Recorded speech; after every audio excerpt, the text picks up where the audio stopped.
przepis, a jak świetne daje efekty końcowe. Co nam potrzeba? Potrzeba nam jakieś mięso drobiowe. W tym przypadku mamy tutaj piersi indycze, około 8 kg, ale to może być pierś z kurczaka, mogą to być połówki kurczaka, no praktycznie każde mięso drobiowe. Mamy takie mięsko, seler naciowy, nóż do jego pokrojenia i potrzebny jest nam jeszcze garnek gorącej wody.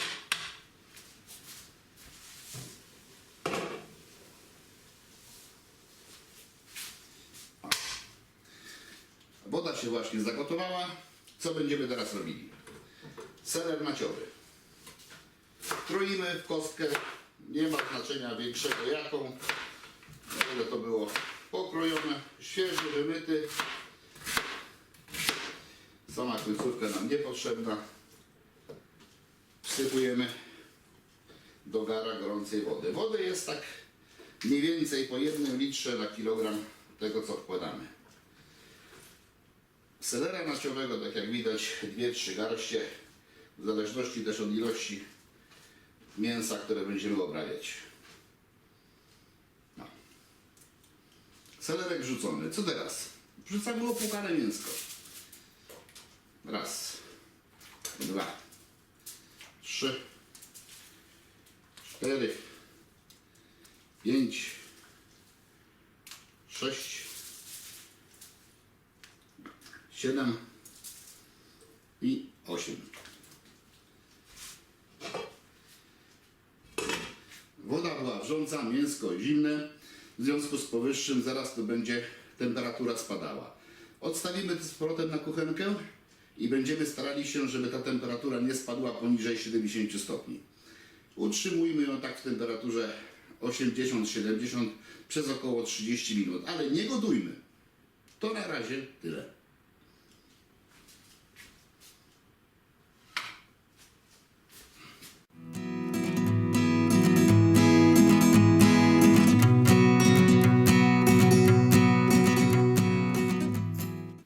Minęło 30-40 minut i możemy działać dalej. Mamy garnek pełny naszego mięsa. Teraz musimy na chwilę je wyjąć. Widać, że jest sparzone.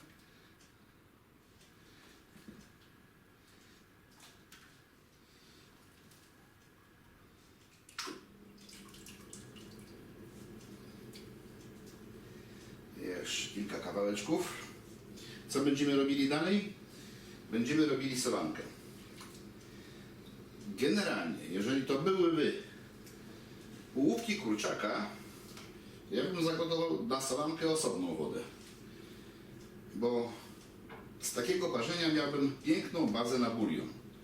Ale w związku z tym, że są to w miarę chude kawałki piersi indyczych, to ta baza na rosołek nie byłaby taka za szczególna. Solankę musimy zrobić mocną, 10%. Jak tu było 6 litrów wody, 60 dekosoli.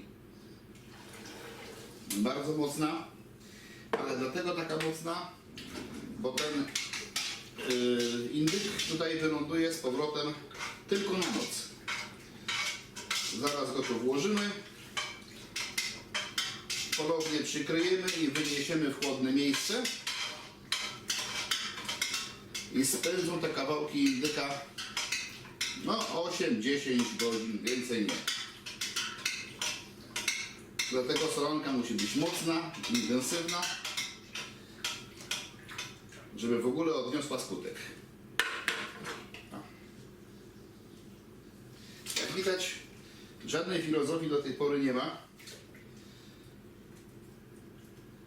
Żadnych skomplikowanych czynności. Jak na razie z przypraw był seler naciowy i sól. I to wszystko. Ważne jest, jak zwykle w każdej solance, żeby tak poukładać, żeby mięso było zatopione. O. Resztki tego selerka z powrotem. Niech on się nadal znajduje. Wynosimy to teraz na zewnątrz. Jest akurat ta pora roku, że możemy to wynieść do przedsionka, do piwnicy, tam gdzie jest chłodno, to bardzo szybko w ciągu 3-4 godzin ostygnie i rano będzie już zupełnie zimne. Jak wypijemy poranną kawę, będzie czas na to, żeby ponownie wyjąć mięsko i robić z nim dalsze czynności. Jakie? Zobaczymy później.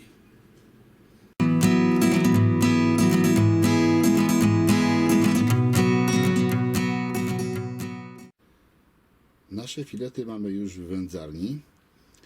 Nieraz tak się życie poukłada, że nie uda się zrealizować planu pierwotnego. I tak jest tym razem. Mieliśmy zacząć wędzić rano, a jest już wieczorek. I to taki dość późny. W związku z czym nasze piersi były w solance troszeczkę za długo. Normalnie wyjąłbym je z solanki, tylko delikatnie przepłukał pod bieżącą wodą i już bym je wieszał do wędzarni, ale w tym przypadku to płukanie musiało być troszeczkę bardziej rygorystyczne, żeby nie było zbyt słone. Ale to już sprawdzona metoda i wiemy, że działa.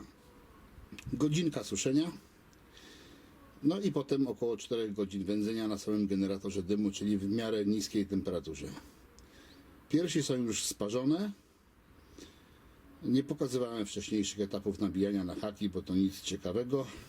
Widoczne już było w poprzednich odcinkach. Tutaj widać, że na hakach wisi i zobaczymy, jaki będzie efekt po kilku godzinach wędzenia.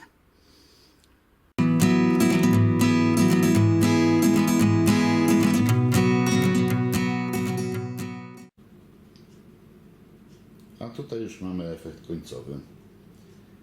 Jest to efekt wędzenia w temperaturze 40 do góra 60 stopni w czasie 4-6 godzin. Jak zwykle wędzimy na wygląd, ale tak to powinno wyglądać. Jest bardzo aromatyczne, bardzo smaczne. Polecam spróbować. Przede wszystkim bardzo proste.